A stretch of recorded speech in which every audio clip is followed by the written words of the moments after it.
What's up, guys, and welcome to Press A Repeatedly.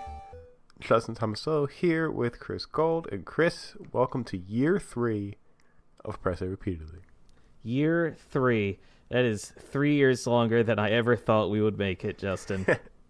Even just 1 year you thought was impossible. 1 year was crazy. 2 years was a stretch. 3 years, Justin? I don't know about this. Yes, well, believe it or not, you can't kill us. We are back. It is 2019. We have a whole year ahead of great content coming your way. I guess we'll start with last week. Chris and I had a meeting to kind of discuss the future of the pod and some changes for this year that are going to be happening. Chris, you want to give everybody like a brief kind of rundown of what we went over? Yeah, so probably the biggest change that you're all going to notice in your delicate listening ears out there is we are adjusting our schedule, our release schedule. We are shifting from a weekly podcast to a bi-weekly podcast. So that means instead of hearing our dulcet tones every Tuesday, you're now going to start hearing us every other Tuesday. And we made this change because, especially towards the end of last year, I'm sure you all noticed that we were, especially I was, kind of absent from the show a lot. Our schedules were getting really, really busy towards the end.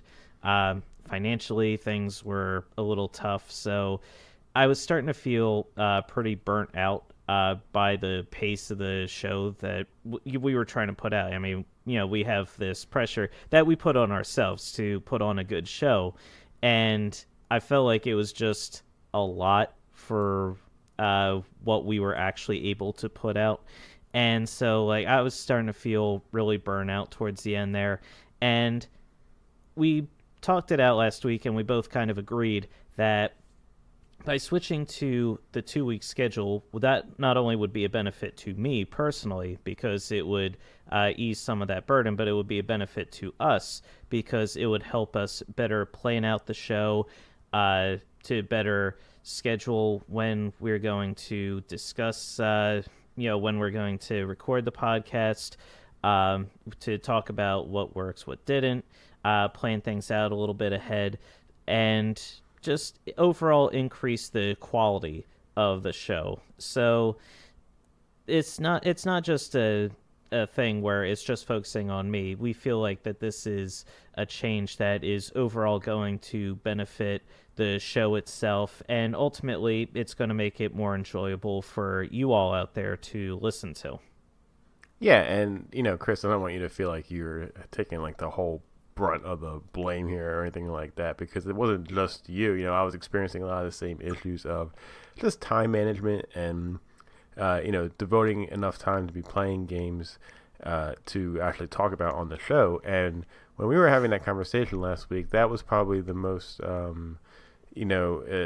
important thing that you had brought up, was that when we were sticking to the weekly schedule, a lot of the times there just wasn't enough time during the week for us to play anything, and then we would go on the show and have nothing to talk about, or we're talking about games that we played last week, and it just kind of made for a little bit of a stale content. And by deciding to give us a little bit more breathing room in between episodes, it gives us more time to play more things and then basically have more to talk about on the show, and just better content, so we're not feeling like we have to hash out stuff just to maintain this schedule. So for the time being, I think this is the best choice for us. I'm not saying we won't ever go back to a weekly, but just we kind of had to basically realize what's working for us and what's not, and what's the best way for us to go forward without getting burnt out and canceling the show altogether. So yeah, I think this was a really great decision that we made, and looking forward to the rest of the year. Especially just because we don't want this project to feel like a chore to us. We want it to be fun. I mean, we started this because we wanted to enjoy ourselves, and towards the end there with the weekly schedule, it just wasn't feeling as fun as it should have been. So by giving us more time, more breathing room between episodes, I feel like we can inject more life from our end into the show, which should be more fun, again, for you all out there to listen to. So, yeah, we'll see. We're going to stick with the 2 weeks schedule for a while and see how it goes from here. Yep, absolutely. That's pretty much the biggest thing that came out of our meeting. A lot of the rest of the stuff was more internal stuff between me and Chris, talking about just planning the episode and having a more strict recording schedule of when we actually record the episode, and being more consistent on that. We want to bring more content to the website at pressitrepeatedly.com, and we want to be more active on social media too. So there's a few more avenues that we're going to be working on, this year, and just getting back on track with everything. Yep. And depending on how things go this year, that is not an exhaustive list. So, I mean, as things go on, as things develop, and the show hopefully, knock on wood, grows, we, we'll explore new avenues going forward. But for right now, that's the biggest change, is we're going to the 2-week schedule. Yeah, and also the change that every episode will now cost you $75 to listen to. If you've made it to this part already, you will see in your account you've already been deducted the $75. That is non-refundable, and we hope you understand and look forward to not only listening to the show but paying us $75 per episode for the rest of the year. We're sure that initially there's going to be some concerns, but for the quality of the show that you're getting, we feel like that $75 an episode is frankly a bargain. So, you should all be grateful. All right. That's not true. In case any of you thought for a second that it was. Well, I mean, of course it's not true. I thought it was. I thought you were talking. It wasn't true that it's a bargain. That's not true either. Oh man, yeah, no, but it's still gotta be free. Yeah, for the time being. Please excuse my voice and sniffles for this episode. I'm still getting over a cold. It's on its way out, but it's been incredibly annoying over the past couple of weeks. When we were having our meeting last week, I was just a blob of mucus, and it was just a disgusting thing to even, have to try and talk. One of the worst things I've ever heard in my life, hearing you try to talk through just all the congestion going on up there. Yeah, I was feeling for you. I was the same way a couple weeks before then. You may notice I still have a bit of a nagging cough too. Not as badly as Justin does, but it's still there. It's unfortunately this time of year. Yeah, I know. I've actually never really had that bad of a cough with this cold. For me, it was mostly in the beginning, my throat was killing me. But that kind of went away after a couple of days. But after that, it was just like, the really stuffed up nose, and then the really like leaky faucet, like of just, nostrils nonstop dripping.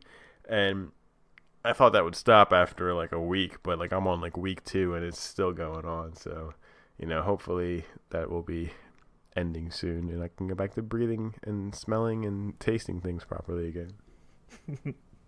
Just experiencing all the senses the way that nature intended. All right. So that was a lot of banter, but, new year, new episodes. Now, if you've been a loyal listener over the past 2 years, you know that our annual first episode of the year, Chris and I list a top 5 list of each of us of the top 5 games we are most anticipated for that are coming out in the upcoming year. And this will be no exception. Later on today, Chris and I will be revealing our personal lists. Chris, you have anything briefly to say about that before we get started with the rest of the show? Man, thank God for indies. Just because Just a little bit of a preview going forward. I've been listening to a few of the other podcasts that have been previewing 2019. Some of the bigger ones that are out there, like the Kind of Funny podcast, What's Good Games, a bunch of them doing, oh, what are the games that we're most excited for? And a lot of the games that they list, the big time AAA games, I gotta be honest, looking at the list up ahead and hearing what they were excited for, I'm not as excited for most of those games as they are. And that's specifically like the big time AAA games. You know, for example, Metro Exodus is not on my list. Rage 2 is not on my list. These are a lot of games that people are like, yeah, this is great. It's going to be awesome. And I'm just like, it just doesn't do anything for me, you know? Yeah, I was experiencing the same thing when I was looking through different lists of what's coming out this year. And that was definitely a thought that crossed my mind. And, you and I have talked about that before earlier.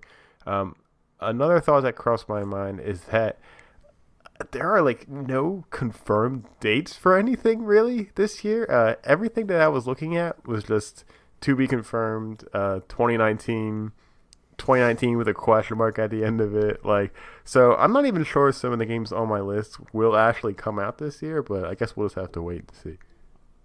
Yeah, like just to give you an idea, I saw Final Fantasy VII Remake. I saw that too. For December 31st, 2019. And I was just like, I don't think it's going to make that. I don't think it's going to hit that window, if we're being perfectly honest. Yeah. So, but we do have 5 games each. Yes. If I had to guess, just looking at my list and knowing your playstyle, Justin, I think we may have a couple games overlapping on here. We definitely have one. Like, I would bet everything that we have one game overlapping on our list at least. Yeah, I would assume the same. But that's all right. That's happened before, and it'll happen again. So yeah, we're allowed to be excited for the same games. Yeah. I just hope none of these games hit the Chris curse this year, where a lot of my most anticipated games from years past I never actually managed to pick up in the year that I anticipated them. But we'll see. New year, 2019. New year, new possibilities. Let's go. All right. And with that being said, what do you say we get started here? Chris, I have a question for you. Mm-hmm. What are you playing? What are you playing? I just love the way you say that. It's got like that almost seductive tone to it. Like, like I'm just imagining you like, laying in a bed with like rose petals all around, and you're just like, hey, what are you playing? Is that not how you record every episode? I mean, we don't have the webcam going, so my mind just has to kind of fill in the blanks a little bit about what's going on. So I just assume that's our typical standard recording procedure. And there's nothing wrong with that. Hell no. As for games that I've been playing lately, I decided, Justin, that I was going to take a dive back into my personal game of the year last year. So I've actually been playing a little bit of Celeste. Yeah, I was on Switch and I saw you playing that the other night. Yeah, I was inspired to go back into the game again just because last week, as we were recording this 2 weeks ago, it was AGDQ, the Awesome Games Done Quick marathon, and it's one of my favorite events of the year. I love watching the speedrunners do their thing. They raised like $2.3 million for charity for the Prevent Cancer Foundation. It was just a fantastic event, and I always have fun watching the runners run. And one of my favorites was the Celeste run that, I forget who the runner was, but he was incredible. And Yeah. excuse me, he ran through all the chapters of the game in, I think it was an hour and 10 minutes, I think. And by all chapters of the game, that is all the regular chapters that you play through the game. As you play through each chapter, you unlock a B-side. So he was playing through the B-sides. He played through the inside the mountain area, which then unlocked the C-sides of each level, which is like just, they're very short levels. Like I think they're 3 or 4 screens a piece, but they're ultra super hard. Like you need advanced skills just to even have a chance at completing those levels. And this guy breezed through them like they were nothing. Huh. Yeah. Yeah, it was pretty incredible. So I was like, you know what? I was watching, I was like, man, I was listening to the soundtrack and I was just watching the game go by and I was like, man, this really was just an amazing game. Like I loved it so much. You know what? I'm going to go back into it. So I went back in and I started collecting some of the strawberries that I had missed the first time. That's mostly what I was doing. I was just going around and collecting a lot of the different strawberries. And it's just such a different pace when you're playing the game after you've beaten it, because you know I've beaten this. Like, I've conquered this game before. So there's a lot of parts where, yeah, you're dying over and over again, but it's not as bad and it's not as intensive, at least for me anyway, because I'm like, you know, I don't have to feel any pressure to beat it because I've actually beaten it already. Right. And then I decided to, I decided to bite off a little more than I could chew. I was like, you know what? I'm going to try one of those B-side challenges in Chapter 1. So I found the cassette disc in Chapter 1. I unlocked the B-side, and then I was like, okay, so I left the chapter, and then I hop into the B-side, which it's the same basic structure as the A-side, but it's more challenging. It's more precise jumping and timing. You have to be really on your game to complete this level. And I think it's about the same length or a little bit shorter than the regular chapter, but it's a lot harder. Justin, when I finished Celeste overall, the entire game, I had something like 1,830 deaths. Wow. Yeah, now, a lot of people have a lot more than that. Some of the best players have a lot less than that, but nobody who's played that game has anything lower than, like, I think in the thousands. Like, you die a lot in that game. And I'm pretty proud of myself that, like, 1,800... that's not really that bad for the game overall, in general. Justin, this B-side, Chapter 1 that I played, I beat the B-side chapter, and it took me 438 deaths to get through that chapter. And let me tell you, I was losing my mind because it was one of those situations where I see what I have to do. I know exactly what I have to do, but I couldn't do it. You know, it was like, oh, you know, I have to jump right here. And then Madeline would jump just off center by like 2 degrees or something. And she'd go into a wall of spikes and die. I'd land on a platform that launches me across the screen, and I go a little bit too high, and I hit wall spikes, and I die. I should, come back, try again. I'm at the same trajectory, and this time I go too low, and I hit a wall of spikes. And I was like, I'm screaming. Like, you should have seen it. I was like, what was different? I was like, what was different about what I did? Like, I must have just been off by a little bit because it affected so much. But again, like that feeling of, that I felt the first time when I played the game, where, I mean, I was very frustrated playing Celeste the first time, too. But when you actually beat that room, when you actually conquer a room, it is the greatest feeling in the world. Like, you feel like you could rip boulders in half with your bare hands. Wow. Like, it is such an amazing feeling. And yeah, it took me a lot of tries and a lot of deaths, but I actually managed to get through the B-side, and I beat it, and then I was like, you know what? I think I'm done for right now. So I put it down, and I was like, let me just take a quick old break from that. Well, it's a huge accomplishment. A lot of trial and error, I guess. And I'm sure a lot of it was just getting back into the mechanics of the game. I mean, it's been months since you've played it. So, I'm sure that if you did those B-sides, like, pretty much directly after you beat the game, last year, you might have felt a little bit easier to you.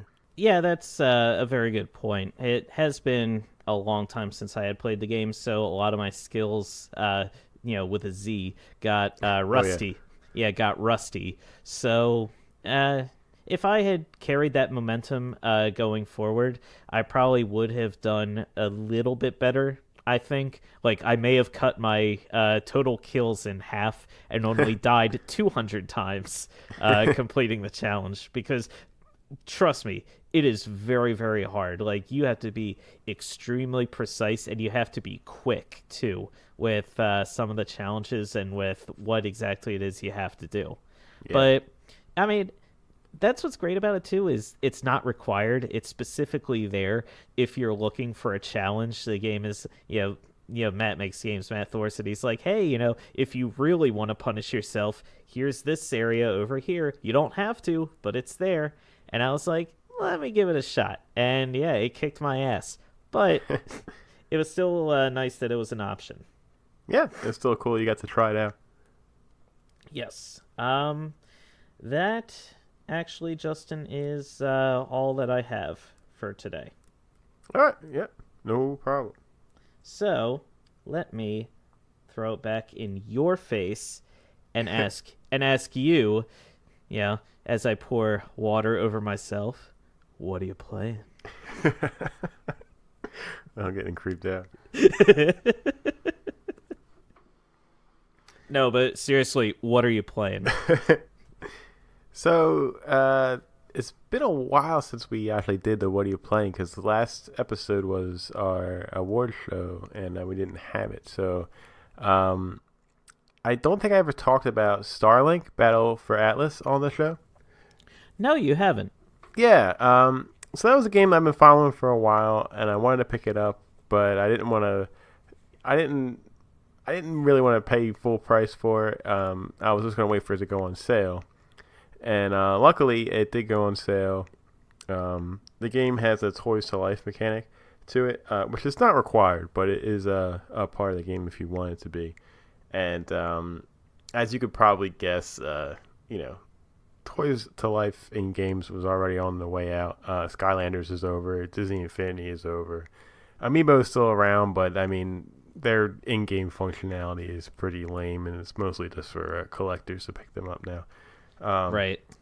So I was surprised when it was shown off at E3, and they were, kind of toting this Toys to Life thing with like the ships that go on the controller, and you can swap out the guns. In theory, it was a cool idea, and in fact, I think it's probably the best use of a Toys to Life feature that has been, released so far. But I still think it's a really tough market to get to. I think a lot of store shelves are going to start like overflowing with this stuff, and I think that's what happened. On top of the fact that the game was really not advertised that well at all by neither Ubisoft or Nintendo when it was announced that Star Fox was going to be a large part of the game. So I think a lot of people didn't even know the game came out. It actually came out back in October of 2018. Oh, really? It came out that long ago? Yeah, exactly.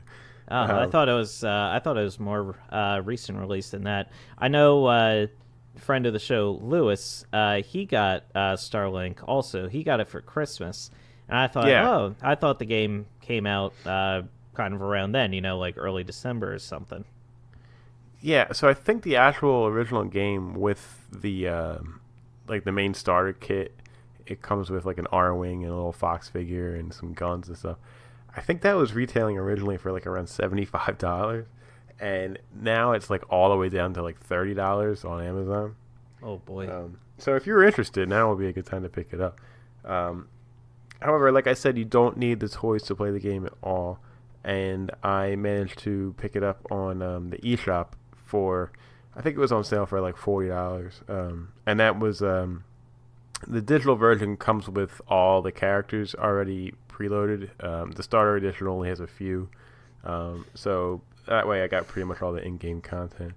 The digital version comes with a picture of the R-Wing so that you can look at it as you're playing the game. Yeah, exactly. So yeah, just a real brief overview of how the game works. It is it's a third-person space shooter, adventure, exploration game, kind of. The game actually has standard fare. Yeah. The game actually has a lot of similarities to No Man's Sky in the artwork. The planets are like super vibrant in their color schemes, and a lot of the creatures are all kind of wacky looking, like the flora and fauna of the universe. And you can actually, it's pretty cool. You can bounce around to different planets whenever you want. It's not like No Man's Sky where there's a million planets that are all kind of part of a computer algorithm. These planets were like created for the story of the game, so there's not like a million different planets. So which I enjoy that. I think it makes the planets more interesting when you go to visit them. You never actually leave the ship, whatever ship you select. You don't have to be Fox. You can be some of the other characters that are in the game, in like the actual story of the game. There's like a big crew, and the story is that like I guess the crew's commander gets kidnapped by these aliens, so the rest of the crew is trying to go save him, and you can switch between characters on the fly and ships on the fly. But I wanted to play as Fox because he was there. He's kind of like shoehorned into the story a little bit, where they just kind of cross paths with the main characters, and they're just like, oh well, we'll help you out if you help us out. And like, okay, so like they're kind of in the cutscenes in the background and stuff. It's kind of weird, but they're just not involved. It's just like you're doing a cutscene, and you see like in the coffee break room in the back, you see like Peppy Hair go grab like a cup of coffee. It's like, oh shit, look, Star Fox characters. You joke, but that's pretty much what it's like. I remember there was one cutscene where it was like the main characters were talking, and it was just like Peppy, Slippy, Falco, and Fox just like going down the steps in the background, going into another room. That's the cameo. That's what you paid for, folks.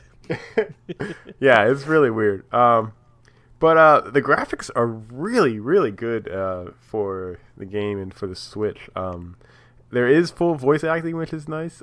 Fox's voice is super, super terrible and annoying, and like he just like, imagine like the most overacting like theater kid you could ever think of. Like that is the voice of Fox. He's just like, so wow, we really need to go and help those guys out. Like he's just too eager, and it's very annoying. Yeah, I need my Star Foxes to be a little more believable. I don't believe you actually want to save the galaxy. Yeah.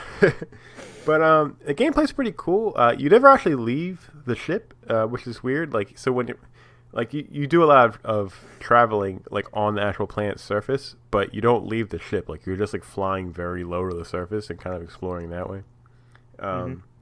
But a lot of the battles feel pretty good. They kind of feel like some of the old Star Fox 64 battles of like when you're shooting. Sometimes you're fighting like giant robots, kind of like the bosses in Star Fox 64. A lot of times you're fighting like these enemies that are spawning out of generators, and you got to take them out. And they all kind of level with you. So it's some do, and some are a lot further ahead. So like, there's some areas that you should kind of like, come back later and level up to fight them. There's a bunch of different weapons that you could use, and here's where not having the toys, I think, is a little. It hurts the game a little bit. How it works if you do have the toys is there's a controller mount that you put on the controller where you kind of mount the ship, and you can kind of switch off the actual guns and put on the new ones on the fly. Like you just kind of unplug them from the little ship, and then you grab another toy gun and put it on there, and then boom, like it's equipped on your ship in the game. Okay. Yeah, it's pretty clever, but to do it in game without the toys, you have to bring up this pause menu and like navigate to the gun like menu, and then equip them that way, and then go back to the game.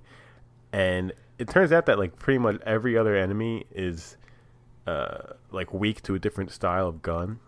The guns are kind of like elements, like there's like a fire gun and like an ice ray, electro ball or something. And it's kind of cool. You can combine two of them. So like if I shoot like the fire ray and the X-ray ball, it becomes like a fire X-ray ball, so it does like double damage or whatever. Do some of them cancel out? Like if you try to fire the fire and ice beams together, does it just do nothing? I don't know. I haven't tried that yet, but it could be, because that would make a lot of sense. Right. Yeah, so that would make me think like, you can't just combine everything together. You have to actually be smart about and think about what combinations you could use and all that. So I wouldn't be too surprised if that's the mechanic that they've got in place there. Yeah, definitely. So it's a little clumsy. I think it would work better if you actually had the toys, but for the most part, it's still a really cool mechanic, and the game's a lot of fun. I only played it for a few hours, so I don't have too much more really to comment on it for right now. The reason why I stopped short was because of the next game I wanted to talk about. Super Smash Bros. Ultimate came out in the beginning of December. Yes. Yeah, Chris, you played some of this too, so feel free to chirp in whenever you want. Yeah, sure. I don't have the game myself yet, but I have played it a couple times, just from being over at Elena and Lewis's place when everyone was over at my place the other day. And I don't know, maybe I just need to have more time with the game and getting used to its controls.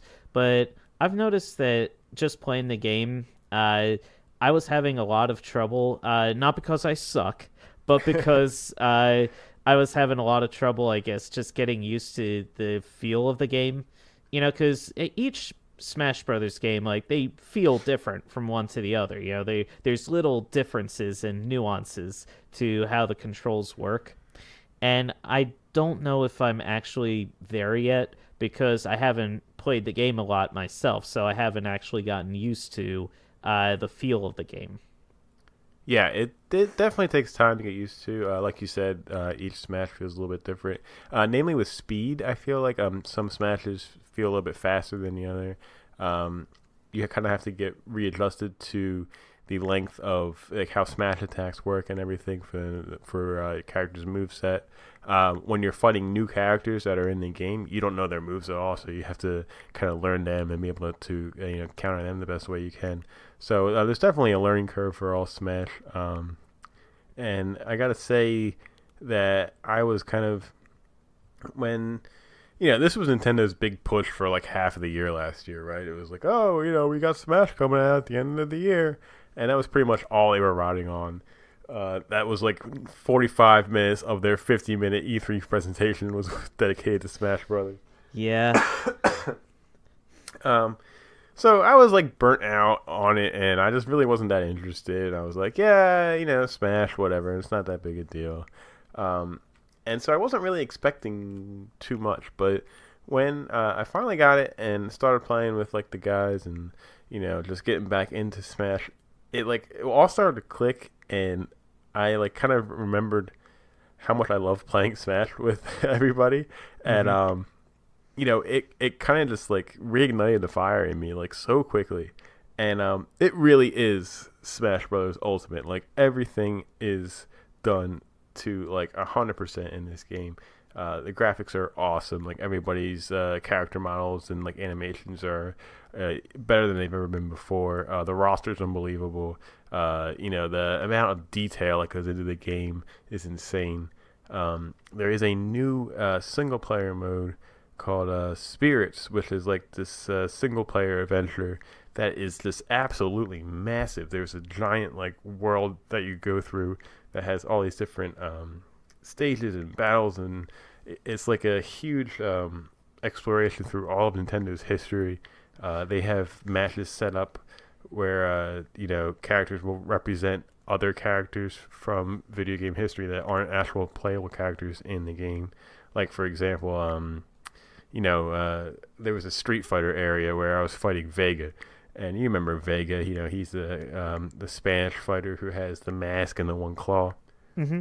Yeah. So, Vega's not a playable character in the game, but what they did was, to represent him, they used Meta Knight, who also has like a mask and like a sword and stuff, and he's kind of like the same character. You know what I'm saying? Yeah, they're pretty much the same character. Yeah, so, it's kind of clever how they kind of finagle some of that stuff, but the single player is very entertaining, and it also helps you train to get used to the game, so that when you go into playing Smash with your friends, and when you start playing online, you're feeling a little bit more comfortable with the controls. And I know starting out it was a little rough, especially with Luigi, who's my favorite character. And when I finally unlocked him and I was playing with him, like I was just getting absolutely like destroyed, and I thought, oh, they really nerfed Luigi. Like he sucks now. I gotta learn how to be good with somebody else. But I'm like, feel like I'm slowly starting to get a little bit better with him and more comfortable. I think you can really be good with anybody. It's just a matter of how often you're playing with them. And online's a great way to train too. My brother and Lewis and my cousin Kevin and I forget who else we were playing with. A couple other people. We made a room online last week, and it's pretty cool. You can set it up to however style of match you want. Like we had it set to 1 versus 1, and we had it set so if you win the match, you leave and you go to the back of the line. But if you lose the match, you got to stay and fight the next person. So it's kind of like helping like people that aren't too good like get better, because they have to keep fighting to like get out of the ring. You know what I mean? And it's pretty cool because when you're online, if you're in line to play the next match, you get to spectate and you get to watch the match, and then you see what happens. And then when you're up next, you go to fight. And that's probably the most fun that we've had with online. Nice. The problem is, it's Nintendo, and for whatever reason, they just refuse to get online like 100% right. I feel like they just don't want it to be perfect for whatever reason. I don't know. And there's a lot of crazy bonkers things about being online. Number one, the voice chat's horrible. We actually tried out the Nintendo Switch online voice chat app on the phone, and it was just randomly cutting out for everybody the entire time we were on. It would we would be talking, and then we would be gone, and then come back, and then be gone again, and then someone else would cut out, and it was just an absolute disaster. When that's disappointing, but not surprising. When it was working, like the call quality stuff was pretty good, but it was just so infrequent, and for seemingly no reason, people are getting kicked off, and getting all these beeps in my ear from the app going back and forth. And it was just so annoying. Yep, Discord. Yeah, I mean, that definitely is the better way to go if you can swing it. But the more annoying part is that if you want to change your character, you have to get out of the line of players that are getting ready to get back into battle. What does this sound like? Splatoon, right? Like how you had to kind of leave the game to go change your guns and then get back in it. Right, which they have changed, by the way. Eventually, yes, they did change. Yeah. I don't understand why they would release Smash Brothers the same way with the same idea, not working right. But that's neither here nor there. I mean, it's part of the territory with Nintendo. They do such great things, but then they do the little things that are just so baffling. Like, oh, this could have been so much better if they just did this. And Nintendo's like, yeah, but we're not going to do that. And it's like, but why not? And they're just like, because we're not going to do it that way. And it's like, ugh, like they're so frustrating. I love them. Extremely frustrating. I love them. I love them to death, but man, they really make you want to pull your hair out sometimes. Yeah, it's just like they have no reason to not do it this way, but they still won't do it this way. So, yeah. I mean, the worst part about it is that when you get out of line to go switch your character, if a battle starts and you get back in the line, you don't get to spectate it from where it is. You just have to basically wait for the battle to get over, and then you can spectate the next one. Oh, like it won't bring you in to spectate mid battle. Justin, that's lame. I agree. 100,000%. I'm not sure why they do that. Maybe it is to try and save like bandwidth on the server or something to keep the battles from being more stable, or to keep the battles being more stable. That would be the only thing that makes sense to me, but I'm not 100% sure how that even works.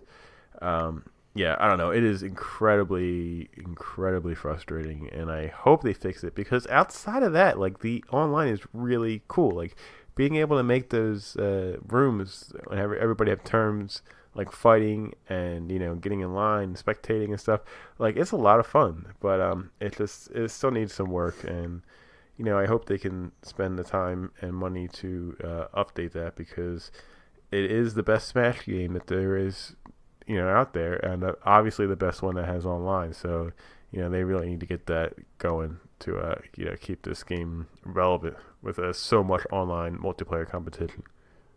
Yeah, I got to pick this game up soon, because I want to.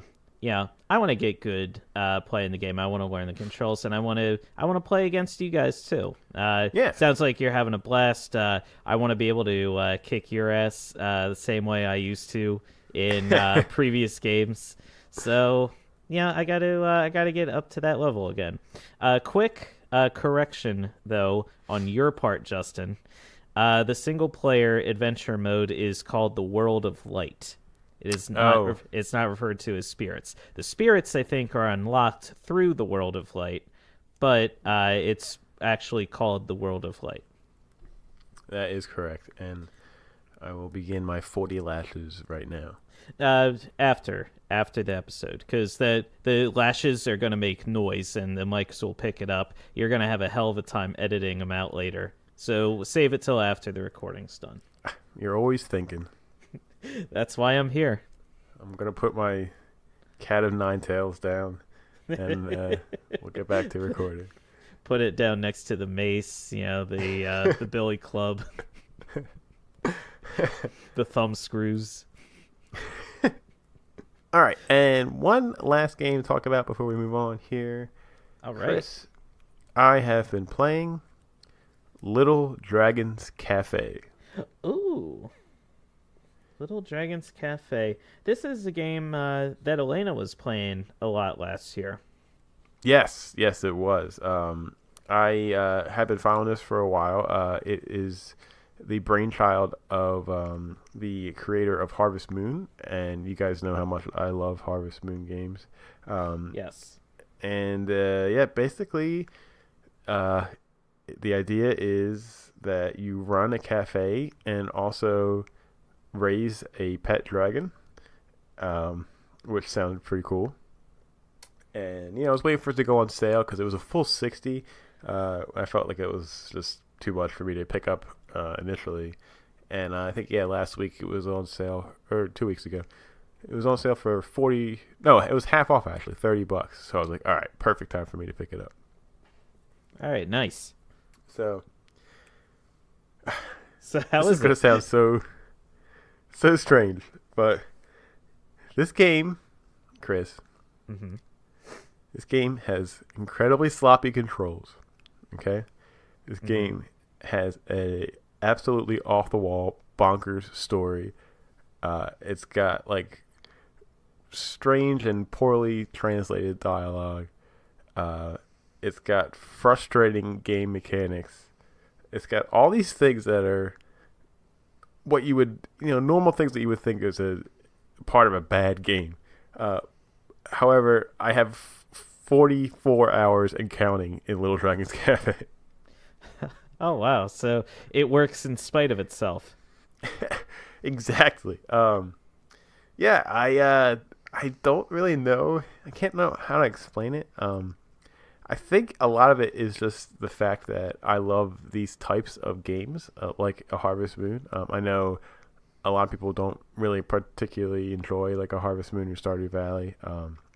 That like is kind of for a certain player, and I think that it's just me to a T. I think I enjoy the idea of it's almost like there's this video game responsibility, right? Like you have these days, things need to get done, and if you don't do them, like you and your team are going to suffer, right? Like in Harvest Moon, if you don't water the plants, they're not going to grow. You're not going to make money. If you don't take care of the animals, they're going to get sick, and they're not going to produce, milk and cheese and all that stuff. So, right. So like you're responsible. Like you have stuff that has to get done each day, and it's a routine and it can get repetitive. But for some reason, like I just get so sunk into it that like I lose track of time, and like I don't know, like it's crazy like how addicted I can get to these types of games. Yeah, some games just they have that little something that they get their hooks in you. Yeah, exactly. And how Little Dragon's Cafe works is, all right. Here's the story of the game, Chris. Okay, you play as either of one of two twins. You can be the brother or the sister, and their mother owns this cafe. You discover that the mother is half dragon. She has dragon blood inside of her. And for whatever reason, this is making her sick. And she falls into a coma. So your mother's in a coma. And you're upstairs with your sister. And, you can't wake her up. And you're like, what are we going to do? We got to run this restaurant. And she's asleep. And it's something we could do. And out of nowhere, this creepy old man / ghost / wizard shows up and just says, "Hi, I'm here to help you, and you can call me Pappy." Oh man, kids are man, that is 1,000 red flags going up right there. And so these naive kids are like, "Sure, we have Pappy here now. Hey, Pappy, how are you?" And Pappy explains that your mother is half dragon and is making her sick. And the only way to cure this is for you to successfully raise this dragon. And he pulls out like a giant egg. And the egg hatches and a little dragon pops out. And I've been playing for 44 hours. I still do not know why raising this dragon will help our mother come out of the coma. I thought it would be explained to me at some point. I was wrong. It never happened. I have more than one question. Okay, so now, all right. So it's me, my sister, this creepy old ghost guy, and this little baby dragon. And within the course of the first couple days, 3 different people show up at the cafe. There is a elf who is a runaway teenager who wants to play guitar, and he's a real slacker. There is his name is Billy. Right. There is a girl named Ipanema who always dreamed of working in a cafe for some reason. And then there is also a giant orc named Lucola, who is very narcissistic and loves himself so much, and he always tells you like how handsome and how gorgeous he is. And for some reason, he also wanted to always work at a cafe. And then all of a sudden, boom, you have these 3 employees that are helping you work at the cafe.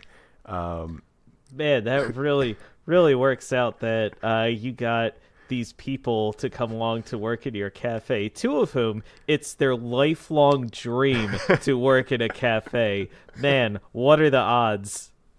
Yeah, and the one guy, Billy, he didn't even want to work there. He just ordered food and then ran away and tried to not pay for it. So to get him Oh, to so make up for he's that, a thief. yeah, essentially. Um, Man, So, yeah. thieving elves. so your mom's in a coma, and you just randomly hired 3 people to work at the cafe, and you don't sign the bills or anything like that. So that should not be a decision that you make as a child, but you do it anyway.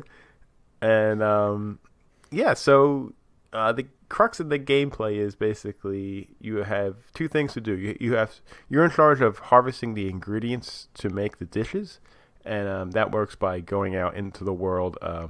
The dragon follows you around, and he can help you harvest stuff and reach different areas to get new ingredients. And then the other part of the game is actually cooking the food and adding it to the menu, and then actually working at the restaurant. Like customers will come into the restaurant, and you have to do 3 things. You have to take their order, you have to bring them the food when it's ready, and you have to bust the table. So you have to bring the dirty dishes to the sink. And in the beginning of the game, it's pretty easy because your restaurant's reputation isn't that great, so you're getting like just a small amount of customers.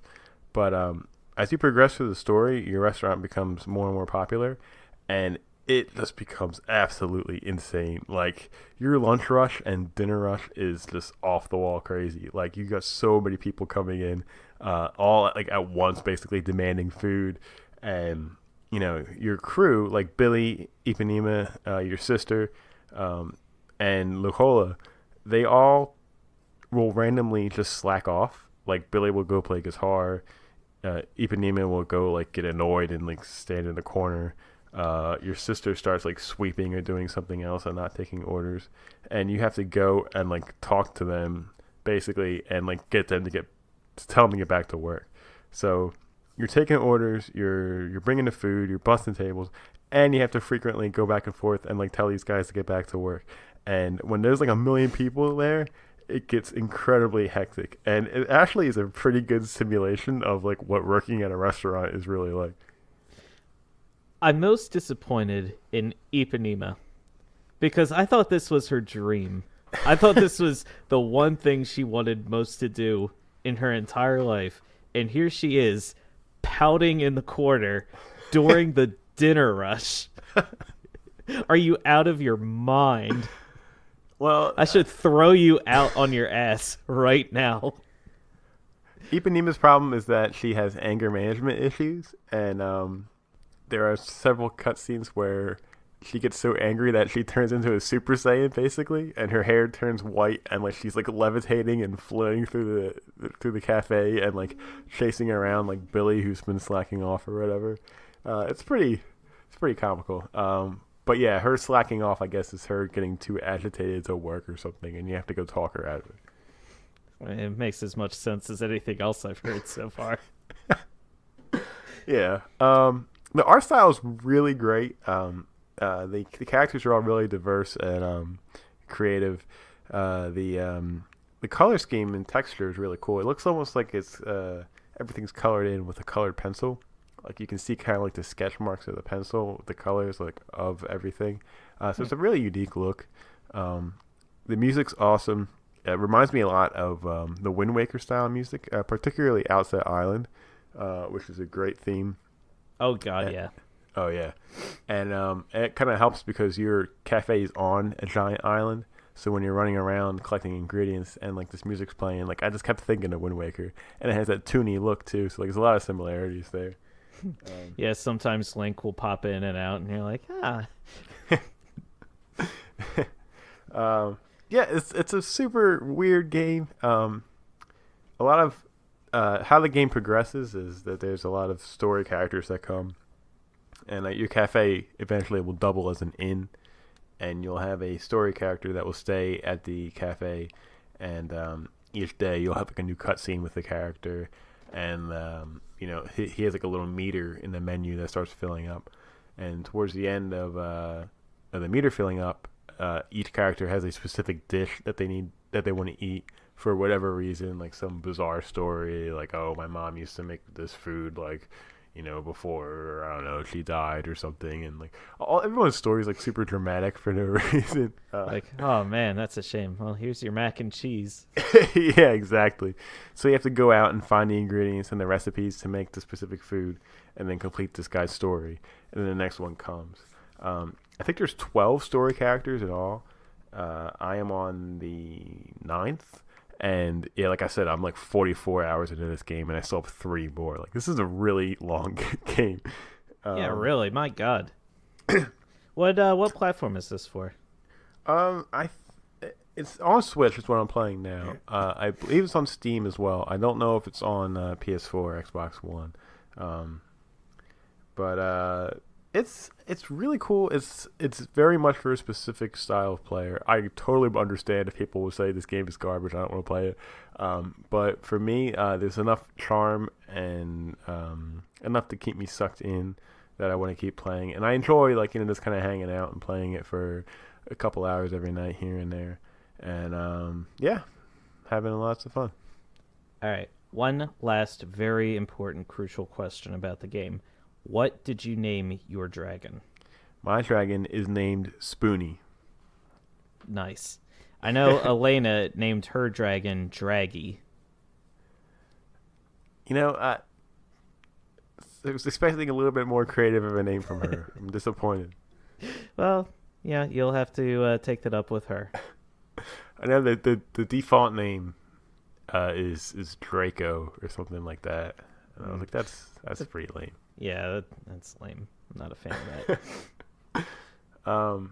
Yeah, but Lewis and Elena, they got the special edition that came with an actual dragon, like a an actual animal, I thought you were gonna say like an actual dragon. An actual dragon, yeah.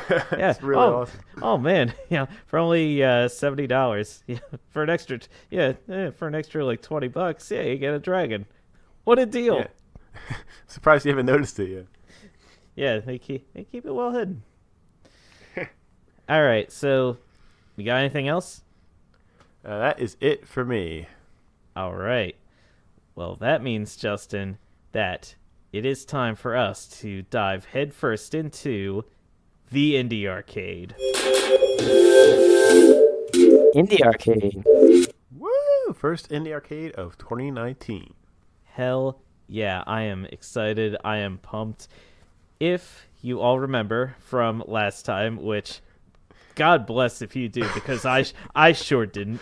It had to be over a month ago. I did not remember whatsoever which game I had assigned you, Justin, before we talked about it before recording. But I gave Justin the game Klocki to talk about for the Indie Arcade. So, Justin, take us away.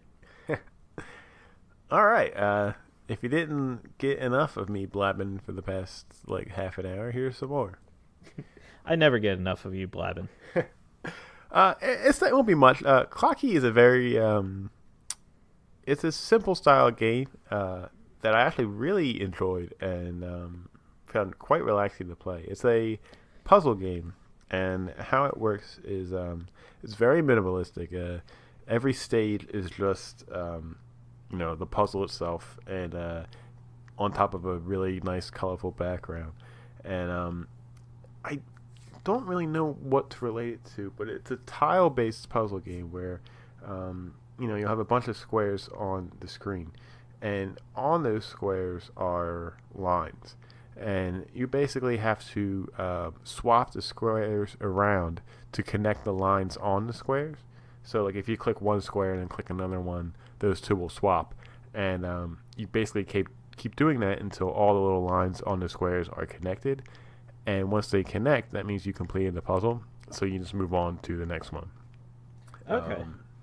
Yeah, and there's a very light atmospheric music in the background, and as you progress, each puzzle gets a little bit larger.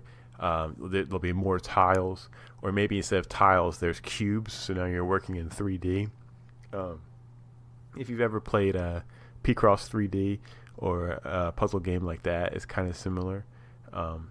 And it's the same idea where you're clicking these tiles and swapping them around, trying to create the lines. Maybe sometimes instead of a bunch of little lines, it's one long line that you have to move the tiles together to, to complete. And then the farther you go, you kind of graduate from lines to dots. So like there'll be 2 dots and a 1 dot, almost like a domino kind of thing. And you kind of have to match the 2 dots here and then 2 dots there and then the 1 dots here and the 1 dots here. So it's the same idea if you're swapping tiles, but you're just trying to get the patterns right and correctly aligned. So you move on to the next puzzle. And okay. It's super relaxing. There's no time limit. The music's really nice and atmospheric, and you just kind of like are, chilled out, figuring out, does this go here? Maybe this will go here. There's no limit to how many times you can switch the puzzle pieces around. Like there's no like quota for each level. Like you have to try and beat it in this many clicks or anything like that. And if you mess up, you can go back to the beginning of the puzzle without losing any progress or anything. So it's very welcoming to you and easy to play. And like any puzzle game, the farther you go, the more challenging it gets. So I completed all of the line-based puzzles, and then I completed all of the dot-based puzzles, and then I got to a part where it's lines and dots in the same puzzle maps, and you're basically trying to align them and connect them properly, and then move on. So like now it's getting even more confusing, and a lot more of the 3D tiles, like cubes instead of actual tiles, are being presented in the puzzles. So it's definitely getting more challenging. But it's a lot of fun, and like I said, it's super relaxing. I can see it used as a I don't know what you would call it, like a de-stressing kind of thing, maybe. Like if you're all wound up and you just need you just need to like shut your mind off a little bit for a minute and just kind of need to chill out. I think it would be like a good exercise maybe to play that game for like 20 minutes or something to like just mentally cool down. It's a lot of fun. I don't know if I'm explaining it that well. It might be easier for people to watch videos of the game. It was made by a Russian developer, and those Russians, they made Tetris, so they're pretty good at making puzzle games. That is true. They also made Empty, which I played last year, I believe, which you had assigned me for an indie arcade. And that that was also a Russian developed puzzle game. So that was also really clever and a lot of fun. So yeah, I'm glad you had a good time with it and you really enjoyed yourself. I'm glad it was such a relaxing time. Yeah, I really recommend it to everybody who's just got a lot on their head, right? Kind of just a nice game to chill out and just keep your mind at ease. And if you enjoy puzzle games, I think it's perfect for you. I wish I had a little bit more to say about it, but the game is so minimalistic. There's really not much more that I can do for it vocally here. I think you just have to play it, and it's really cheap. I think it is only a couple bucks on Steam. So if you're interested at all, I highly recommend picking it up. And that's Klocki. It's Klocki. Yes. Yeah. Don't go looking for clocks the way that you would normally spell it. It's clock with a K. Yep. Correct. All right. Well, that's gonna do it for the indie arcade. So, what do you say we take a quick break? Not so fast, Mr. Gold. Ah, I thought I could get away with it.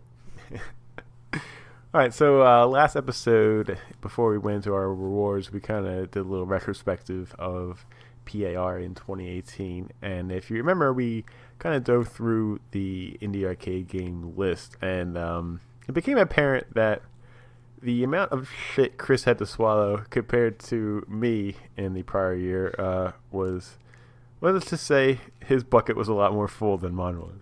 It was robust. So, like any good co-host, I didn't want to start the year off force-feeding Chris some horse manure. So I spent some good time looking for an interesting indie arcade game for him to kick off the year with. And Chris, I gotta say, I think I may have found a good one for you. I hope for your sake that you did. This game sounds super interesting. It is on Steam. It is on sale for $6.12, so it is definitely a bargain. And this game is called Niche, a genetics survival game. Niche, a genetics survival game. Niche, a genetics survival game, is a fresh blend of turn-based strategy and simulation combined with roguelike elements. Shape your own species of cat/fox/bear/dog-like animals based on real genetics. Keep your animals alive against all odds, such as hungry predators, climate change, and spreading sickness. If your species goes extinct, the game is lost, and your evolution needs to start anew. Oh man, that's a lot of pressure. Yeah, so upon first look, it's kind of like a combination of the game Spore and maybe Oregon Trail. I'm not really 100% sure. But I like the art style. It's got this cool 3D cartoony looking style. And the movement seems kind of grid-based, which I'm sure works well with the turn-based strategy of the game. I'm not exactly sure how a turn-based strategy game combines with like a simulation game, but I'm interested. And Chris, I guess you're gonna have to do some research and find out for it. Yeah, there's some of the things that are evolving here. Like there's the gameplay trailers are showing like green hyenas with one eye like super swollen. There's like some deer bear thing that I'm looking at right now. The grids remind me a lot of like a real-time strategy game. Something you'd see like maybe Age of Empires or something similar to that, where it's like a hexagonal grid system. Yeah, almost like a Fire Emblem or a Ogre Battle or something like that. Right, exactly. But yeah, the game. I mean, the game itself, everything looks colorful, pretty cartoony. I don't know. I'm intrigued, but I'm I'm gonna tread cautiously. A lot of the reviews say it's very positively reviewed, so that gives me some comfort. But yeah, this looks very interesting. I've never heard of the dev. It's Stray Fun Studio. But yeah, I haven't either. But yeah, it looks really cool. It looks like a game you're probably going to have to spend like a limited amount of time with to like kind of get farther and see how the game progresses. But hey, with our new 2-week format, I'm sure this will work perfectly for you. Yeah. No, I'll have time to play this. Don't you worry. On the cover, there's a fox-looking thing with a platypus beak, and I kind of love it. Yeah, I'm a big fan of that platyfox. All right, so you've got your assignment for this week. We've got a lot to talk about coming up. What do you say we take a quick break, and when we come back, we will unveil our top 5 lists for the most anticipated games for 2019. Sounds good to me.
Welcome back to Press It Repeatedly.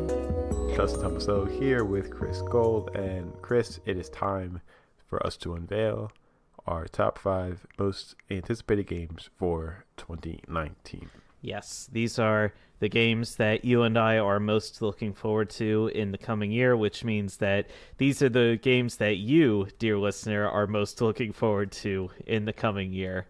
So this is very exciting for you. Yes, absolutely. It's going to be an interesting list. Like we said at the top of the show, a lot of the big AAA games that are coming out this year aren't really too exciting for either of us. So we're kind of relying mostly on indies. Yeah. And, that's not to say there are a lot of games, probably especially indie games, that will be announced later this year that might even still come out this year that we don't even know about yet. But that's the same with every year. Right. And I feel like just before we get into our list, maybe I guess we could briefly talk about just some of the bigger games that are coming out and I guess why they're not really exciting us too much. Like, for example, I mentioned earlier, like Rage 2, Metro Exodus. To me, they just look like shooters. I'm sure, like, if you actually get into the nuts and bolts of the story and they have different mechanics, they do things a little bit differently, each in their own way. But it just, like, to me, just from an outside perspective looking in, it just looks like another shooter. And I might, people might get upset by that assessment of the games, but that's just the way it looks to me for the time being. I'd love to be proven wrong about that, but based on a lot of the other games that are coming out, they just don't really do a lot for me, just as is. Yeah, and it's different for each player, obviously. You and I have never been too interested in shooters as opposed to other types of games, but if we were a different kind of player, I'm sure we would be more interested in a lot of the games that are coming out this year. Right. One game that I almost put on my list, but ultimately didn't, was Sekiro: Shadows Die Twice. That's probably, I guess, like the biggest game that looked really interesting to me. It's by From Software, so they've got the Dark Souls and the Bloodborne pedigree behind them.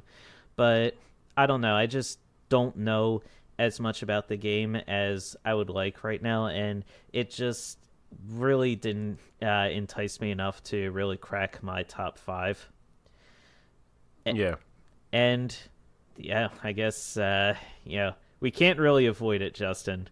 We have to talk about Kingdom Hearts 3. Yeah. For fans' sake. Yeah, I hope it comes out this year. It's supposed to come out next week. Supposed to. But as you and I both know, Justin, Kingdom Hearts 3 will never be released. So yeah. This may be the last time we can actually say that on the show. Yeah, I hope it does come out. I hope that fans are thrilled with it. Honestly, I kind of want it to come out just so people stop talking about it. Amen. All right. So, and also Days Gone. I'm sick of zombies. So, now it's time for us to discuss our top 5 most anticipated games of 2019 of all time. All right. So, Justin, why don't you kick us off? What is your 5th most anticipated game coming out this year? All right. Yeah, sure. So normally when we do these, I like to provide the release window and like the dates of the games that are coming out. But like I said earlier, all 5 of these games that I'm going to talk about today, none of them have a set release date, which is kind of scary because I guess that means it's also possible that they will not even come out this year. But I would like to. I'm leaning on the side of that these will make it this year. That they're pretty much almost done, just need to be polished up, and should be coming out at some point within the next 12 months. Yep. I mean, we just can use the information that we have right now. These games are saying they're coming out in 2019. That's what we're going with. We can't foresee any delays or anything like that, so we just do the best we can for right now. Yep, absolutely. All right, so kicking it off is a game that was announced a long time ago, but actual footage of it was finally first shown last year at E3, and I am talking about Fire Emblem: The Three Houses for Nintendo Switch. Ooh, Fire Emblem cracking the list. Yeah, so this is going to be the first console Fire Emblem in a while. I think the last one was Radiant Dawn that came out on the Wii. Or was that Path of Radiance? I don't remember, but the word Radiant is in there somewhere. Yeah, it was a sequel to what was it? It was man. It was the first Fire Emblem game that came out on the GameCube. And Ike. Yeah, I think that was Radiant Dawn, and then this one was Path of Radiance, or vice versa. I don't know. Got that mixed up, but you can fact check me while I keep talking here. But what I'm most excited about is just that the battles of this game are actually going to look a lot more like a wartime scene that you would expect from an actual like war, instead of just like the one-on-one battle. It's going to be like actual armies fighting each other, and it kind of almost looks like some of the Advance Wars styles from those games in from the Game Boy Advance. The graphics look awesome. The Fire Emblem characters are always really unique and interesting, and the gameplay is just a lot of fun. So I'm looking forward to actually being able to kick back and play this on a big screen. I know there's a lot of diehard Fire Emblem fans that are really excited about the game. I know Zool is really excited. This might be the game that he's been waiting for to actually buy a Switch for. So I hope it comes out soon. I hope he's able to pick one up. And like I said, we don't have an actual date for this other than sometime within 2019. And I'm really looking forward to that whenever it does come out. All right, so Path of Radiance came out for the GameCube in 2005, and its direct sequel, Radiant Dawn, came out for the Wii in 2007. Gotcha. Okay. Yeah, so Zool, deep breaths. It'll be okay. Yeah, Radiant Dawn is Path. Wait, I just confused that again. Path of Radiance was the first one. Radiant Dawn is the sequel. Okay, yeah. Radiant Dawn is actually an extremely rare game that's hard to find right now. It's worth a pretty penny. I own that game, and I don't know where it is. So that really stinks for me. Justin, you could sell it and have all your money troubles be over forever. Yeah. Man, swimming in dough. Man, that first game, though, for the GameCube, Path of Radiance, that was a really good game. That was a lot of fun. Yeah, they're just masters of the grid-based strategy game. Fire Emblem Echoes that came out last year for the 3DS, an awesome game. Really enjoyed playing that. I'm still not finished it. I would love to go back and finish it at some point, but it definitely got my Fire Emblem interest peaked again. And I'm really excited to play the upcoming game on the Switch.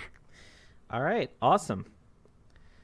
All right, Chris, what is your firstly most anticipated game for next year? My fifthly most anticipated game is a game that looks very silly. It's a game that was released a couple years ago now at this point, and it's a game that, Justin, I think you and I are both really, really looking forward to, that's slated for 2019. It is rare for me to be really looking forward to a stealth game, but here we are. Justin, my fifth most anticipated game is Untitled Goose Game. Oh man, I forgot about that for my list. That is not on my list, but yeah, I am super excited for that game. Oh man, I would have lost that bet then because that's the game I was certain was going to be on both of our lists. It was definitely on my when we did the episode about indie games we were looking forward to. I remember it was like number one on my list, but I forgot all about it for this list. Yeah, so Untitled Goose Game, for everyone out there who may not be aware, it is a game where literally you are a goose. You're on a little grid-based map. It's like a square map, and you have to go around and basically be an asshole. Yeah, you're a goose, and your job is to wreck shit up. Yeah, I'm looking on Wikipedia right now. It's just the goose can walk, honk, flap its wings, and reach out for items. So it can do all the things that a goose can ordinarily do. It's developed by an Australian publisher, House. It's their second project that they've done. It's only 4 people as a part of the studio, so it's a very, very small, tight-knit team. The game's coming out for Windows, Mac, and Nintendo Switch. It just says it's slated for 2019. It says here early 2019, but it doesn't give anything more specific than that. So hopefully we get it maybe in the first quarter of 2019. I have no idea at this point, but the game just looks hilarious. I just love the ability to just go around and cause mayhem as a goose and just, in general, be a dick to random passersby. Yeah, I can't wait to just honk repeatedly. Have people chase you like... Yeah, so I'm really looking forward to that one. That looks like it's going to be a lot of fun. Yeah, me too. That was a great pick. All right, number 4 for Justin.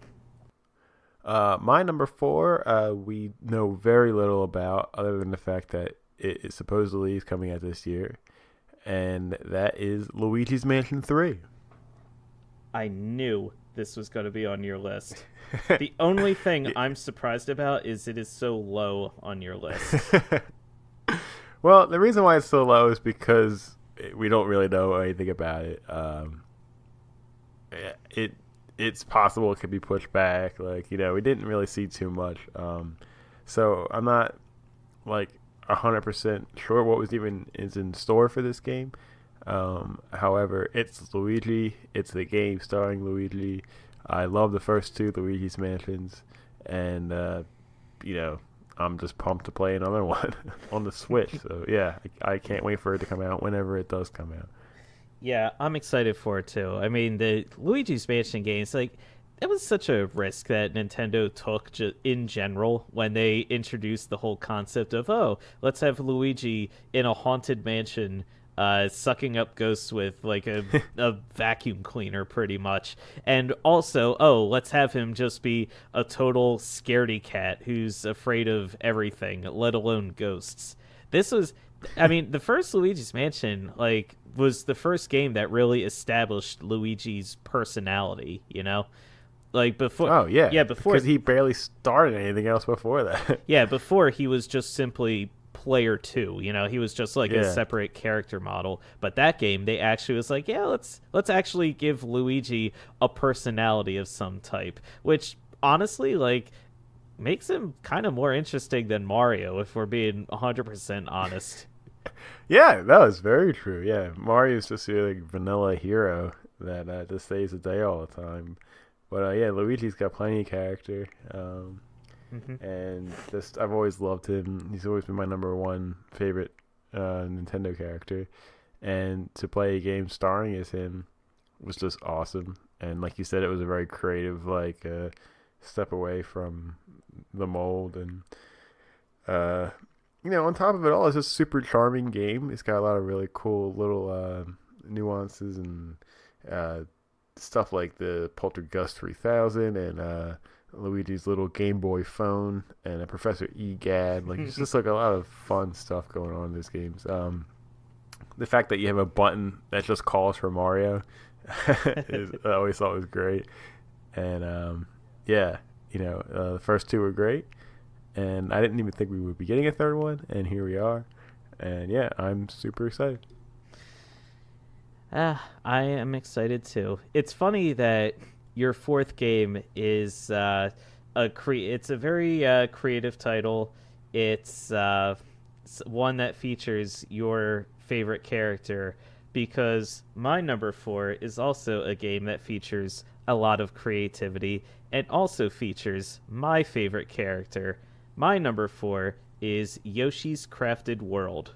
Hey, that's coming out soon. That's coming out very soon. It's slated for the end of March. Wow. Yeah, so one of the rare games I think that's on either one of our lists that has an actual set release date in 2019. Yeah. So I just love the look of this game. I love the look in general of the developer, Goodfeel. They're the ones who are behind the development of the Kirby and Yoshi games that have been coming out over the past couple of years, where it's Yoshi's Woolly World and Kirby's Epic Yarn. They've got that whole crafting aesthetic going on behind them.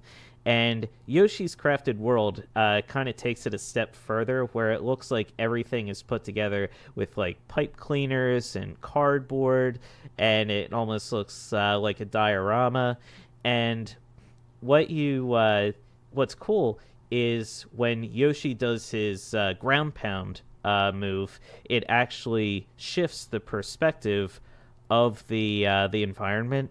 So when you play the game normally, you see the front part of the game, how everything looks, and it looks very crafty, like someone put it together, like arts and crafts style. But then you switch the perspective around, and you can see behind the scenes. So you can actually see like the cardboard layers, you can see like tape holding things together, and you can use Yoshi's traditional moves to play with the environment in those new unique ways and affect things differently from the different perspectives.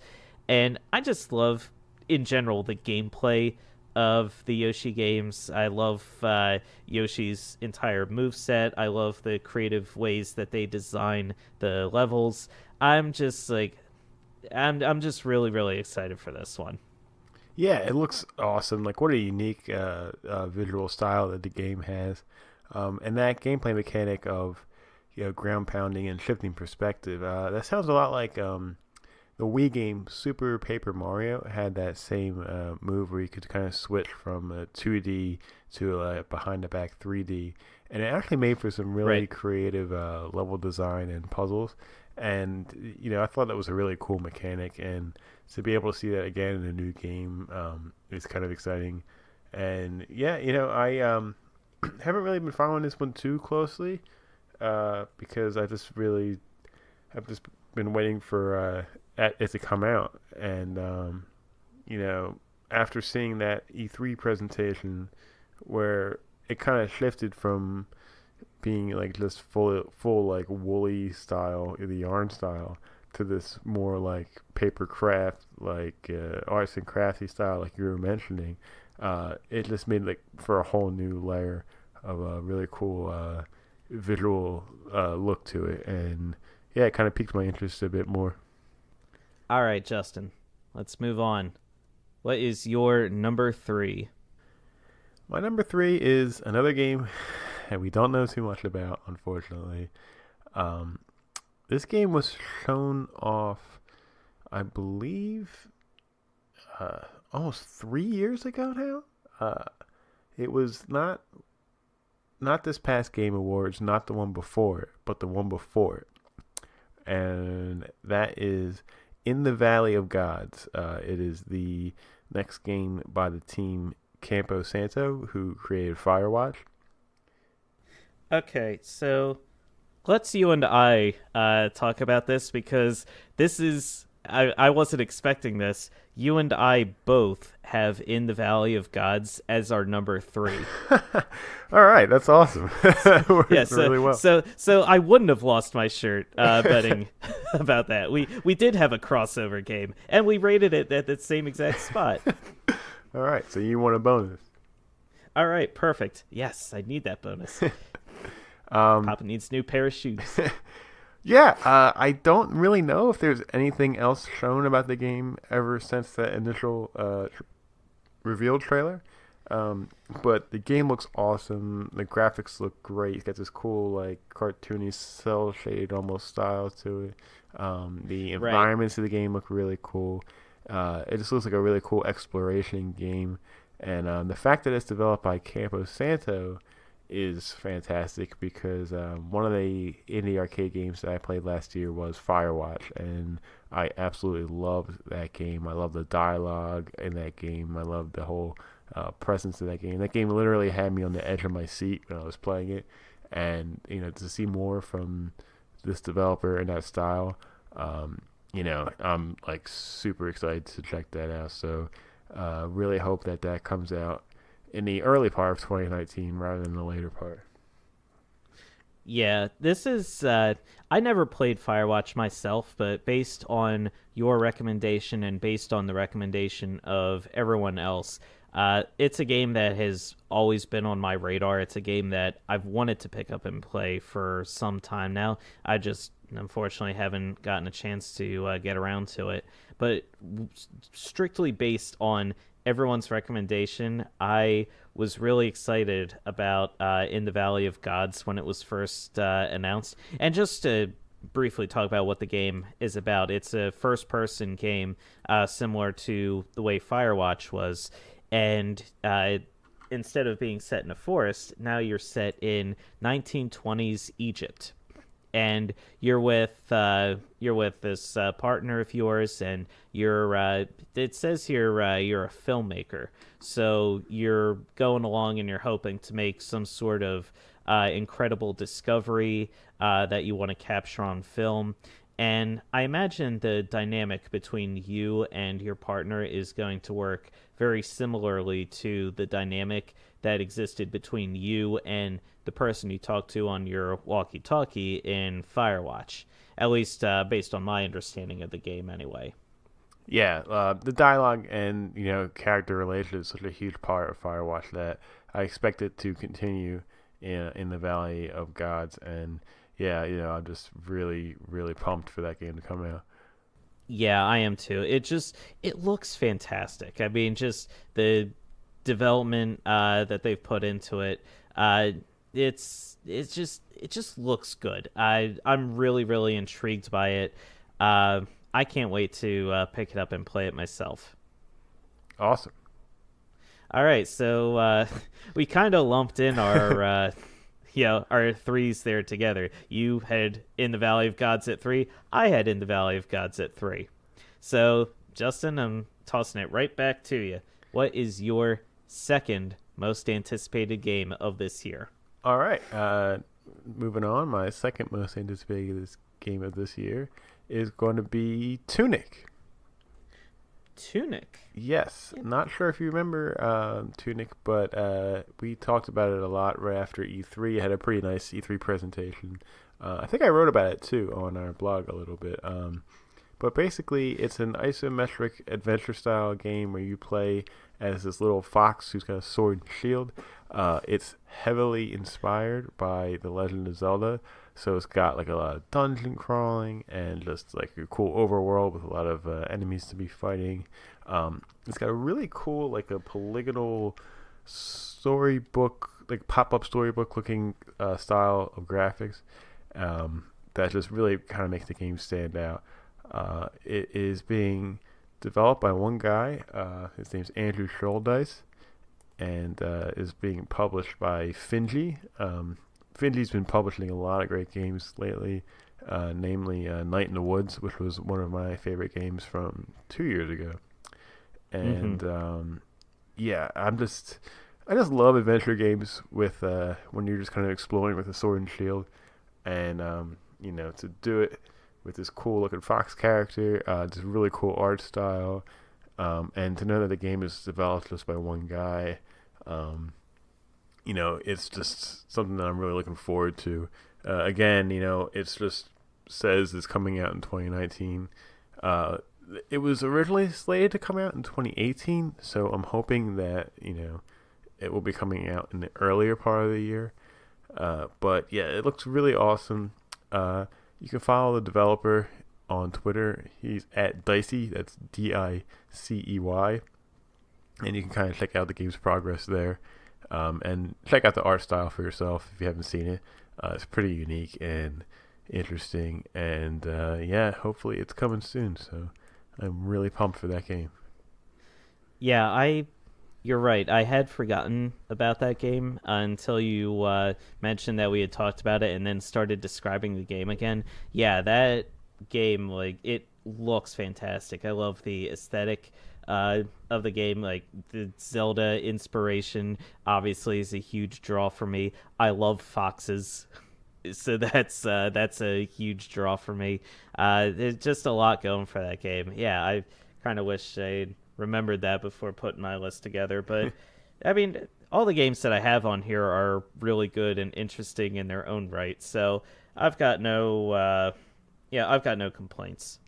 Yeah, and there's a lot of good videos of the game, of run-throughs of demos and stuff. Right now I'm looking. There's a 17-minute uncut playthrough of the game, and with commentary from the developer Andrew Scholdice.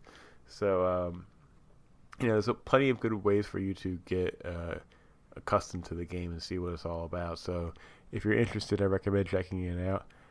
It seems to be coming to all the systems and on Steam, and yeah, I'm just really excited for it. I can't wait for it to come out. All right, awesome.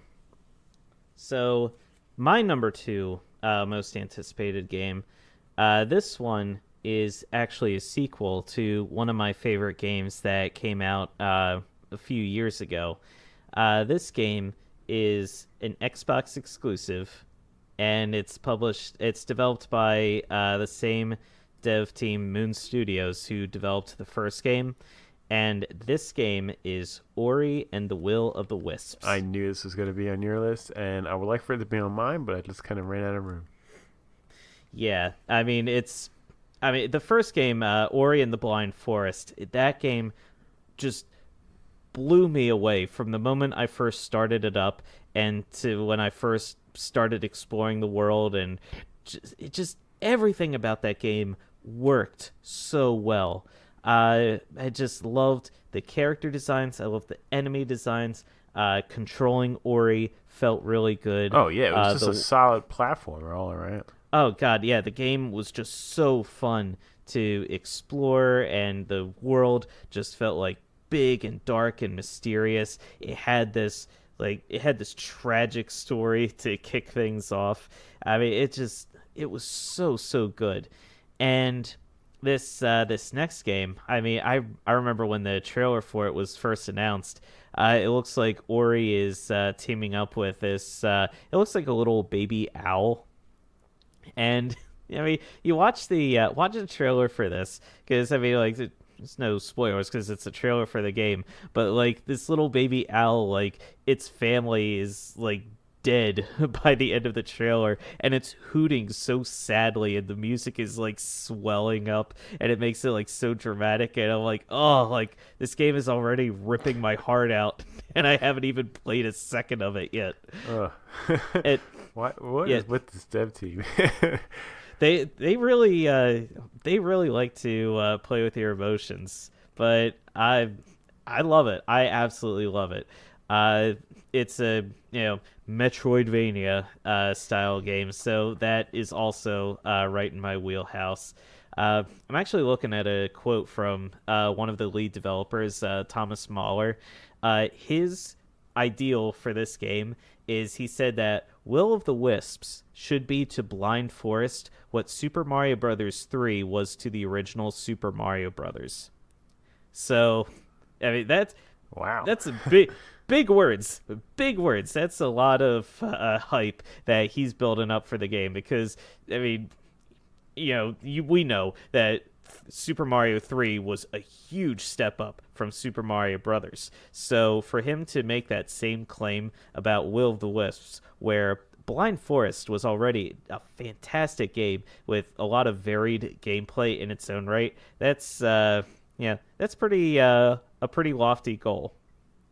It's funny.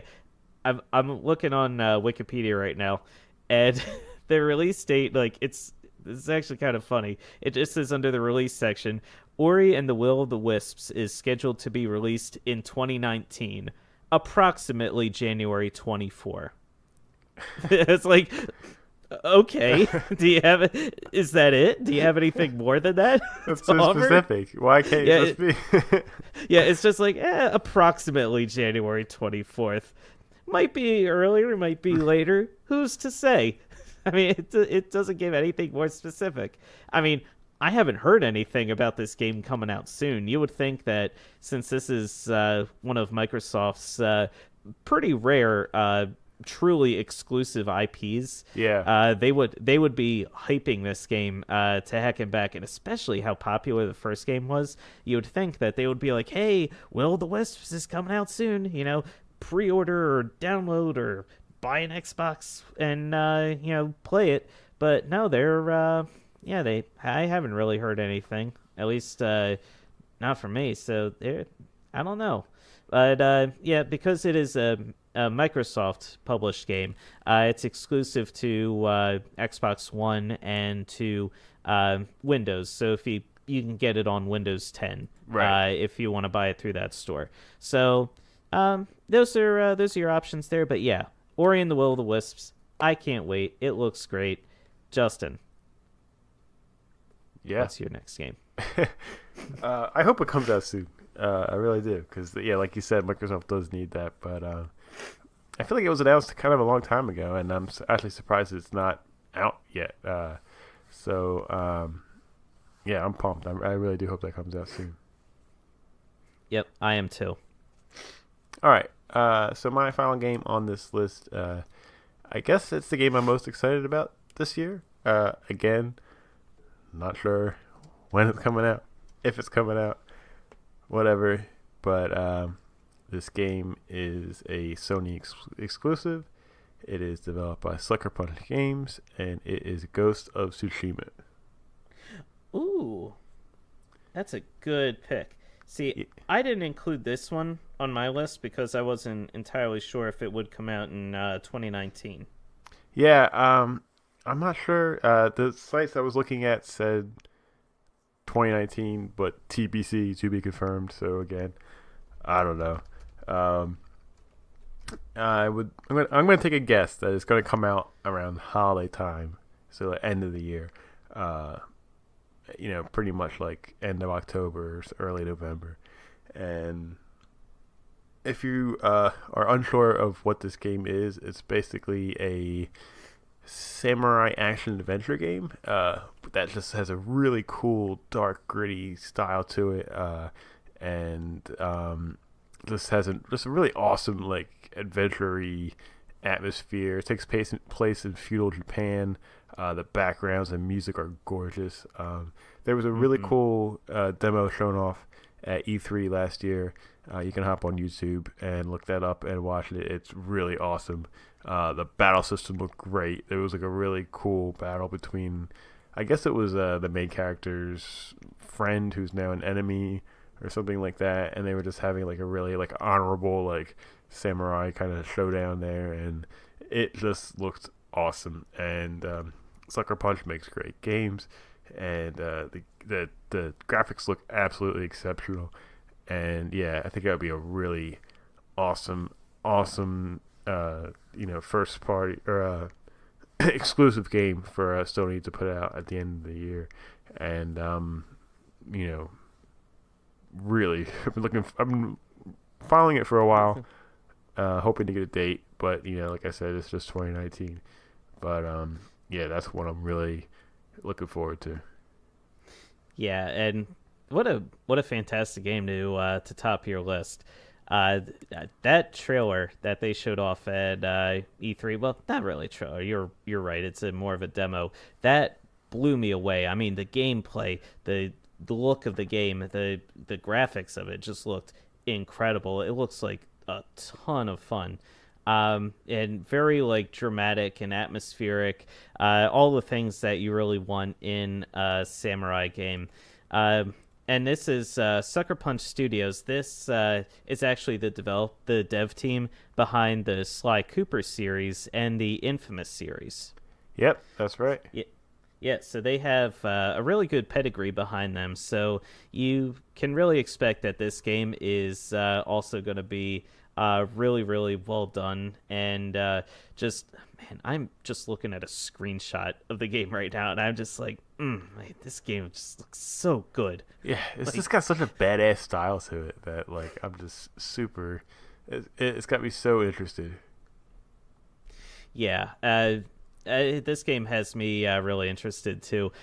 I'm hoping, along with you, that this game comes out this year. I'm not 100% sure if it will or not, but we'll see. I mean, a lot of these games, like we mentioned before, they're kind of up in the air. Who knows when they're actually going to come out, but I just know that when it comes out, we are going to have one hell of a time with this game. Yeah, absolutely. We're going to have to keep following it for the rest of the year, and just get pumped. Get pumped. Get hype. All right. So my number one most anticipated game of this year is kind of a shot in the dark, but it's a game that I'm really excited about because of the pedigree behind the developers of this game and what they can bring to this particular game, because it's similar to gameplay that I'm used to, that I've experienced firsthand from this dev team. This game that I'm most excited about for 2019 is The Outer Worlds, coming out in 2019. This game, Justin, is the game that Obsidian is developing, and it's the same developers who are behind the original Fallout games. They developed Fallout New Vegas. Right. Yeah, so they have just an amazing pedigree of games behind them. Let me see. Oh, no, they did Pillars of Eternity. Oh, that's right. They did Pillars of Eternity. They did South Park: The Stick of Truth. But most importantly, they did Fallout New Vegas. And based on everything that I've been hearing about Fallout 76 in Bethesda's hands, it's not really enticing me to want to pick up and play the game. I've heard the game is just riddled with a lot of bugs and griefing from fellow players. It's not something I really want to dive into.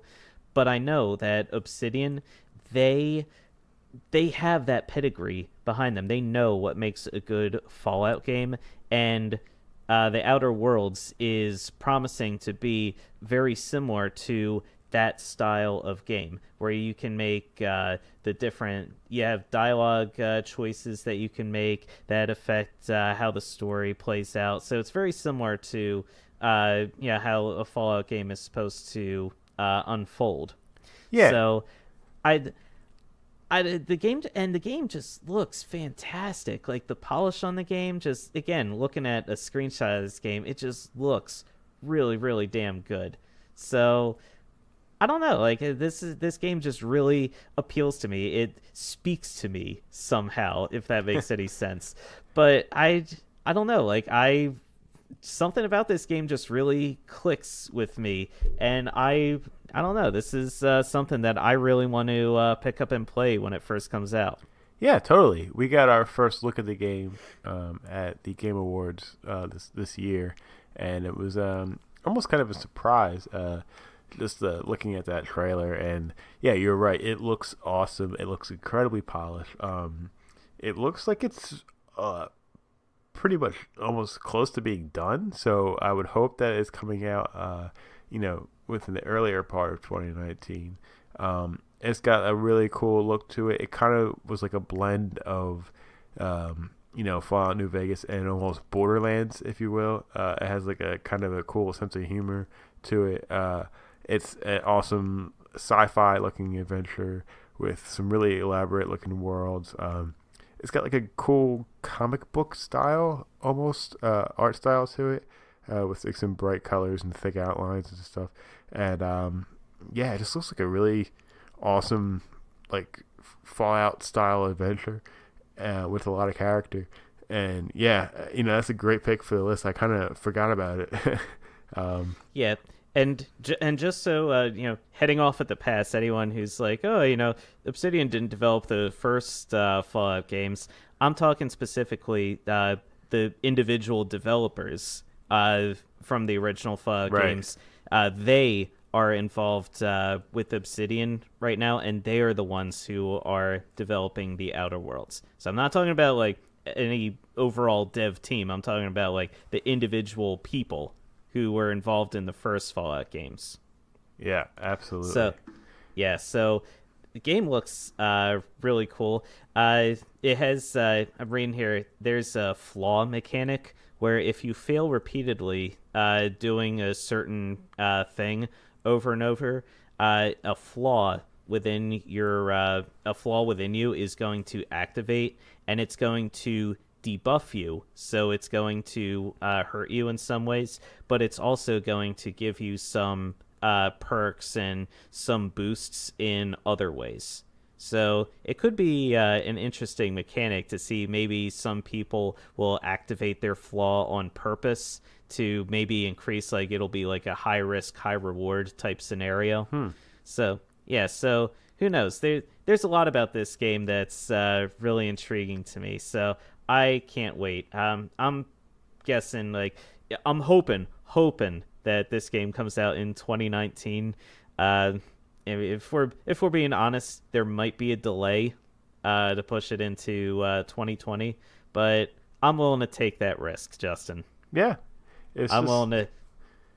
It's an expansive sci-fi RPG. It just looks super cool, and looks like a lot to do. And I could totally see us like losing a lot of time to this game. So I could see Butch losing a lot of time to this game.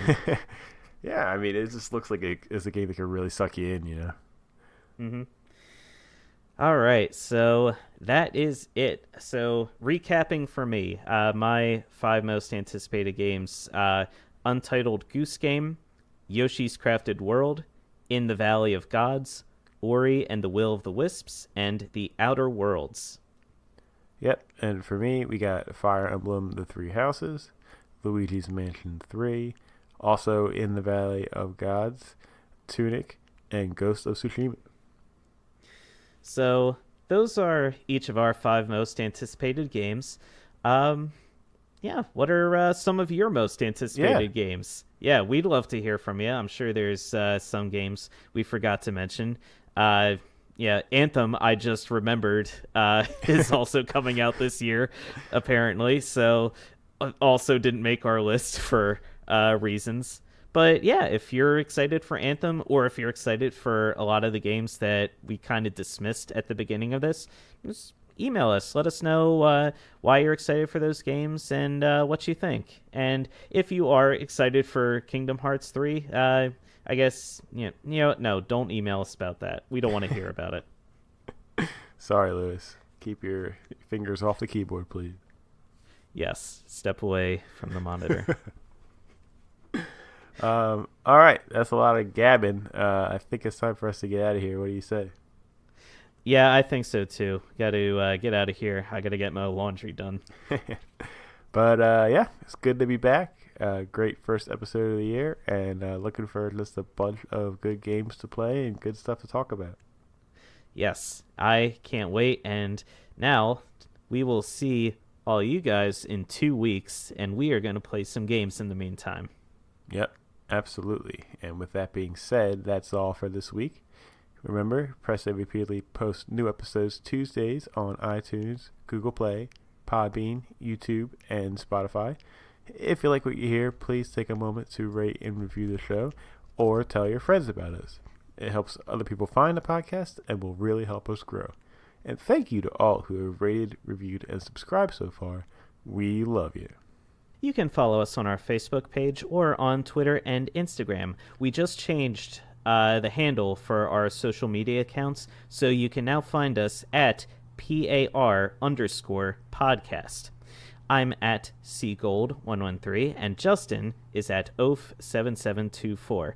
You can email us any questions or comments at parpodcast@gmail.com. That's parpodcast@gmail.com. And don't forget to check us out on our new website at pressarepeatedly.com. And that's all for this week. Chris and Justin signing off. And remember to dash endlessly into a deadly wall of spikes hanging over a bottomless void. Press A repeatedly.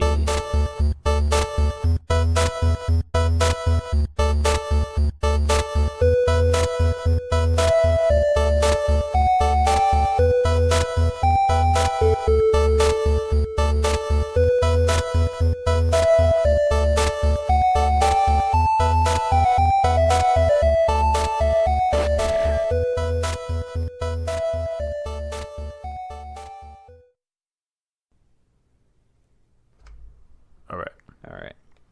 Back at it. Welcome back to Press A repeatedly. Sorry, I was trying to get that in before you started. Let's take that again.